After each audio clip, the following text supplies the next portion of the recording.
Ma, hindi mo ba talaga nakita? Ang alam ko kasi doon talaga nakalagay yun.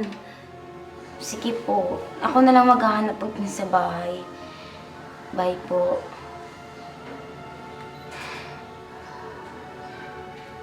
Ano? Kaya lang pa wala dito si Glidel. Sus, tinatablan din pala ng mga pakiyot ni Glidel. Tinatablan pero hindi obvious. Iba talaga tong kaibigan natin.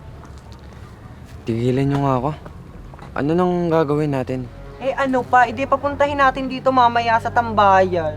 Tapos itutulak kita ng malakas. Ah, bakit naman itutulak si Jerome Arnold? Para magkaroon ng slow motion. Alam mo ang corny mo, kaya wala kang jowa. Hindi ko naman kailangan. Wala kapatid.